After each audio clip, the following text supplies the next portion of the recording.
అందరికీ నమస్కారం. ఇది నా హైదరాబాద్ డే లైఫ్ 58, 365 రోజులు ఛాలెంజ్. ఈరోజు తేదీ 27/2/2020 హైదరాబాద్లో నా ఒక్కరోజు ఖర్చులు ఎలా ఉంటాయో చూద్దాం.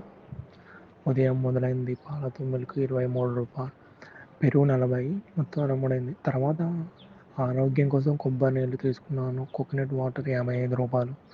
ఈరోజు జ్యూస్ కోసం బీట్రూట్, క్యారెట్, మామూలుగా మోరంగడ్డ తినడానికి ఈ మొత్తం కలిపి మొత్తం రూ. 130 పైన. ఆరెంజ్ 4 రూ. 100. వాటర్ బాటిల్ వాటర్ క్యాన్ రూ. 15. ఆశీర్వాద్ పిండి రూ. 70. ఎగ్స్ 3 రూ.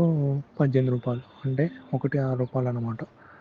దోశ రూ. 40 నైట్. ఇవన్నీ కలిపి ఈరోజు డే మొత్తం ఖర్చు 491. ఇంకా సాయంత్రం రాత్రి టీలు ఖర్చులు తులసి చాయ్ అని ఉంటుంది రూ. 20, టీ రూ. 10, మెట్రో సైడ్ టీ రూ. 12, మొత్తం ఖర్చు రూ. 42. రోజు మొత్తం ఖర్చు 533. హైదరాబాద్ ఒక సాధారణ రోజుల్లో 533 ఖర్చు అవుతుంది. ఇండియాలో మన రోజువారీ జీవితం ఇలా ఉంటుంది. మీ నగరంలో ఒక రోజు ఖర్చు ఎలా ఉంటుందో కామెంట్ చేయండి. ఈ వీడియో నచ్చితే లైక్, షేర్, సబ్స్క్రైబ్ చేయండి. ట్రావెలింగ్ బాగా అఫీషియల్ ఛానల్ని సబ్స్క్రైబ్ చేయండి. మార్సెట్ రోజు 59 కలుద్దాం. Bye friends.